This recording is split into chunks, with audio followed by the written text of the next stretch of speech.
Doctor صاحب یہاں میں تھوڑا سا اختلاف کرتا ہوں آپ کی بات سے. اچھا. بات یہ ہے کہ ماں اور باپ دونوں کا رویہ ایک سا ہونا چاہیے بچوں کے ساتھ. بالکل. ماں جو ہوتی ہے نا جی کسے وقت جی وہ لا علمی میں بے خیالی میں باپ کو ولن بنا دیتی ہے. آپ سوچ رہے ہوں گے کہ یہ فلموں میں ولن ہوتا ہے وہ برا بندہ ہوتا ہے اور جو ہیرو ہوتا ہے وہ اچھا بندہ ہوتا ہے. وہ بے خیالی میں کوئی بھی بچہ اگر شرارت کرتا ہے تو وہ اس کو کہہ دیتی ہے کہ آ لین دے اج تیرے پیو نو اونوں دساں گی او تیری کھل لائے گا. تو بچے کا دماغ ہوتا ہے چھوٹا, وہ اپنے باپ سے متنفر ہونا شروع ہو جاتا ہے کہ اچھا باپ مجھے مارے گا اور ماں تو مجھے نہیں مارتی. تو یہ ہماری بیویوں کو بہنوں کو جو مائیں ہیں ان کو یہ خیال کرنا چاہیے کہ وہ بچے کو خود ٹھیک کریں کہ وہ خود اپنی ذمہ داریاں پوری کر سکے. پڑھائی کے وقت پڑھائی کرے, کھیلنے کے وقت کھیل لے, کیونکہ باپ جو ہوتا ہے وہ تو صبح کا گیا رات کو واپس آتا ہے نا. تو اس سے اگر ماں اپنی بے خیالی میں بچے کو ڈرا بھی دے گی تو بچہ تو پھر باپ سے ڈرنا شروع ہو جائے. امام دین آج خیریت ہے؟ میں بس دماغ چل گیا آج بڑی پتے کی باتیں کہہ رہے ہو یار. ہاں جی جی جی. لیکن یہ بات اس طرح اس کو آپ ایک اور انداز میں کہہ سکتے تھے. میں نے تو اپنے یہ اب انداز بیوی میں کے انداز میں کہ بیوی باپ کو متنفر کر دیتی ہے, ماں متنفر کر دیتی بچوں ہے کو. بچوں کو. نہیں, یہ اس طرح نہیں ہوتا. میں یہ نہیں کہتا کہ جان بوجھ کے کرتی ہے, میں یہ کہہ رہا ہوں کہ لا علمی میں بے خیالی میں وہی آپ نے جو کہا کہ بچے اس سے وہ ڈرنے لگ بچے یہ پڑتے. سوچتے ہیں کہ باپ کی ایک ایسا چیز ہے جو بڑا خوفناک قسم کا ہے. ہاں جی نہیں, لیکن ایسا عام طور پہ ہم نے یہاں پر دیکھا. ہو سکتا ہے مجھے گاؤں کا تجربہ نہیں ہے, مجھے وہاں پر کیا حالات ہوتے ہیں. نہیں جی, ہمارے گاؤں کی 2-3 لڑکیاں یہاں شہر میں بیاہ کرائی ہیں. اچھا. میں کبھی کبھی ان کی کوئی امانت تو ان کے ماں باپ جو دیتے ہیں وہ دینے کے لیے جاتا ہوں تو وہ اپنے بچوں کو یہی کہہ رہی ہوتی ہیں کہ آج تمہارے ابو آئیں گے تو ان کو میں بتاؤں گی تو پھر تم کو پتہ لگے گا. اچھا, لیکن امام دین وہاں جا کے بتاؤ تو صحیح انہیں. کیا آپ یہ جو آپ نے بات مجھ سے کہی ہے ہاں جی یہ انہیں آپ جا کے بتائیں کہ میں نے بتایا. شاباش, ویری گڈ, بہت اچھی بات ہے, ویری گڈ. تو اب یہی ہے کہ جس طرح بچوں کی تربیت کی جاتی ہے امام دین, جی بچوں کی ذہنی تربیت, بچوں کی جسمانی تربیت, جی بچوں کی روحانی تربیت, ہاں جی, نماز کی طرف ان ہاں کو جی راغب بالکل کیا جائے. ٹھیک ہے. اب دیکھیں ہم نے شروع کہاں سے کی تھی بات کہ آپ کے سانڈھو کی شوگر بہت کم ہو گئی تھی. وہ اور تو ٹھیک ہو گیا. نہیں, وہ تو ٹھیک ہو گیا, لیکن وہ لوگ جو ڈائبیٹک ہیں, ہاں جی. جو آپ کے گاؤں میں ڈائبیٹک ہیں, جن کو شوگر کی بیماری ہے, ان کو تو جا کے آپ نے بات بتانی ہے. آج شوگر کا آپ نے علاج کرنا ہے, چیک کرنا ہے پہلے اپنے خون کے اندر شوگر چیک کریں. آپ نے مجھ سے کہا تھا کہ یہ جو ہوتا ہے خون کی شوگر اور ہوتی ہے ہاں جی اور پیشاب کی شوگر اور ہوتی ہے. ہاں جی ایک ہی شوگر ہوتی ہے. جب خون کے اندر شوگر کا لیول 180 ملی گرام سے زیادہ ہونے لگتا ہے نا, اچھا تو پھر خون کی شوگر پیشاب میں آنے لگتی ہے.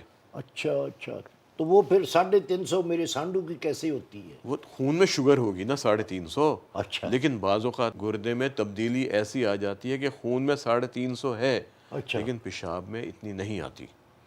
اب آپ کے سانڈو صاحب شوگر چیک کرتے تھے پیشاب کے اندر, ہاں جی انہوں نے کہا کہ اس وقت شوگر وہ سستی بھی ہو جاتی ہے نا جی. سستی میں نہیں, وہ تو خیر ہو جاتی ہے. میرا خیال ہے کہ انہوں نے اسی حساب سے کوئی کام کیا ہوگا یا انہوں نے اپنی ڈوز کا ایڈجسٹ نہیں کروایا ہوگا, جبکہ ان کو جانا چاہیے تھا ڈاکٹرز کے پاس اور یہ بات ان کو بتانی چاہیے آئندہ کہ دیکھیں مجھے ایک دفعہ ایسا واقعہ میرے ساتھ ہو چکا ہے, میری شوگر کم ہو گئی ہے, تاکہ ڈاکٹرز ایک تو ان کی خوراک کو ایڈجسٹ کریں گے انسولین کی. اچھا, یہ ایڈجسٹمنٹ ویسے ہی ہوتی جیسے موٹر کار کی ایڈجسٹمنٹ ہو جاتی کہ یہ زیادہ پٹرول کھانے شروع ہو گئی ہے تو وہ مستری کرتا ہے, تو ایسے ہی ڈاکٹر صاحب دوبارہ سے فکسیشن کرتے ہیں. وہ یہ کریں گے کہ جو انسولین کے یونٹ ہوتے ہیں, ہاں جی ٹھیک ہے نا, کہ 10 یونٹ 20 یونٹ 40 50 60 وہ کتنے یونٹ لگاتے ہیں آپ کے سانڈو صاحب, تو وہ پھر ان کو ایڈجسٹ کریں گے. ہو سکتا ہے آپ کے منہ سے میرے سانڈو کا نام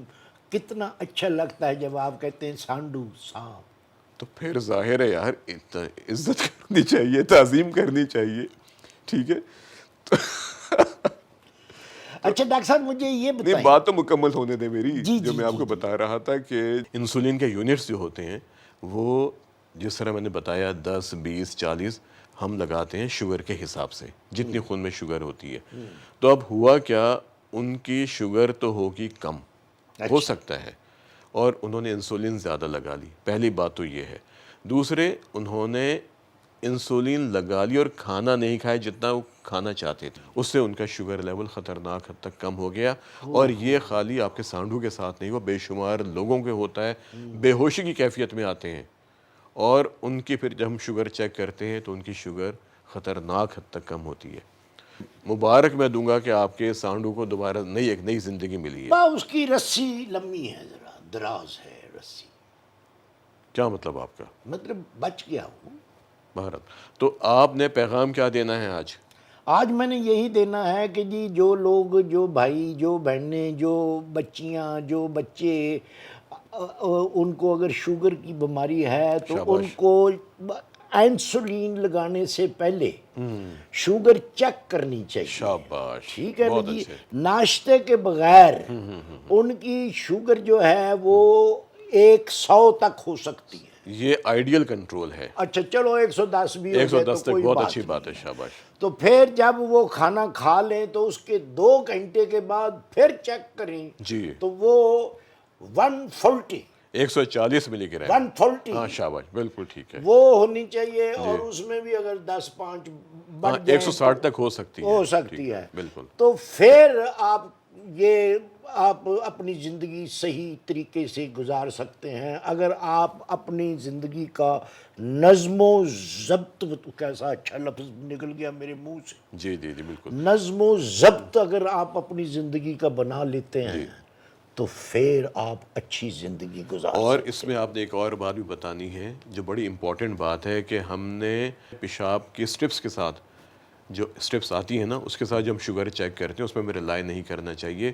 ہمیں خون کے اندر جو شوگر کی مقدار ہے اس پر ہمیں ریلائی کرنا چاہیے. ٹھیک ہے, یہ بھی یہ بات بڑی آپ امپورٹنٹ بات ہے. اور اب تو امام دین, اب جی. تو ایسے ایک آلہ آ گیا ہے, وہ تو ہم لگا دیتے ہیں مریض کو, اچھا, اور وہ خود ہی ریکارڈ کرتا رہتا ہے شوگر کی مقدار. بڑا مہنگا ہوگا. ظاہر ہے ابھی تو بہت مہنگا ہے, وہ پورا لگانا پڑتا ہے. اچھا, اور وہ پھر اس کے بعد کیا ہوتا ہے, ہم اس کا ایک دیکھ لیتے ہیں کتنا ریکارڈ بنا ہے, اور اس کے مطابق پھر ہم خوراک کو انسولین کی کم یا زیادہ کر دیتے ہیں. یعنی وہ جو آلہ ہے وہ بندے کا ریکارڈ لگائے رکھتا ہے. ریکارڈ لگائے رکھتا ہے, اس کو پراپر مینٹین کرتا ہے کہ اچھا, 24 گھنٹے میں شوگر کی مقدار کتنی رہی ہے, اچھا, وہ پراپر بتاتا رہتا ہے. جیسے کاغذ پہ وہ آپ اکثر مریضوں کو کہتے ہیں کہ بھی یہ نوٹ کرو ڈائری کے بالکل, اوپر اور کہ کس دن رات کو کتنی تھی, دن میں کتنی تھی, دوپہر کو کتنی تھی. جی. تو وہ اب آلہ اس کا بھی آ گیا ہے. جی بالکل. تو اب ایک تو پیشاب سے شوگر چیک کی جاتی ہے, دوسرے بلڈ سے, دوسرے خون سے شوگر چیک کی جاتی ہے, اور تیسرے وہ لوگ جو افورڈنگ لوگ ہیں تو وہ اس آلے کو بلکہ خود ہی انسرٹ کر لیتے ہیں, وہ سینسر خود لگا لیتے ہیں. سنا یہ جیسے یہ پتلون کے اوپر پیٹی ڈالتے ہیں اس کے اوپر لگاتے ہیں. نہیں, وہ یہاں پر جلد کے اوپر نا, وہ ایک خاص قسم کا وہ پورا کٹ ہوتی ہے, تو وہ خود ہی اس کا انسرٹ کر لیتے ہیں, اور پھر وہ سینسر جو ہوتا ہے وہ بتاتا رہتا ہے کہ شوگر کی مقدار کتنی ہے. اچھا, یہ سینسر بڑی موزی چیز ہے جی, اللہ معاف کر دے. یہ سینسر جو ہے نا جی, یہی تو بتاتا ہے کہ یہاں غلطی ہے, یہ ہے, وہ ہے, وغیرہ وغیرہ وغیرہ. سینس کرتا ہے نا, وہ تمام خون کے اندر شوگر کی مقدار وہ سینس کرتا رہتا ہے کہ اتنی شوگر آپ کی ہے, صبح کے وقت اتنی ہے, رات کو اتنی ہے, شام کو اتنی ہے, اور اتنی پھر آپ کو وہی انسولین بندے کا ایڈجسٹ ریکارڈ کرنی چاہیے. بناتا ہے. اچھا, اس میں ایک اور بات بھی ہے, یہ تو انسولین ہے نا, بعض لوگ گولیاں بھی کھاتے ہیں. اچھا, یہ آپ نے میرے منہ کی بات چھین لی. مجھے یہ بتائیں کہ گولیاں بہتر ہیں یا جو ہے انسولین یہ بہتر ہے, اور اگر کوئی بندہ گولیاں کھاتا ہے تو اس کو انسولین کب سے شروع کرنی چاہیے, اور جو انسولین لگاتا ہے کیا وہ گولیوں پر آ سکتا ہے؟ دیکھیں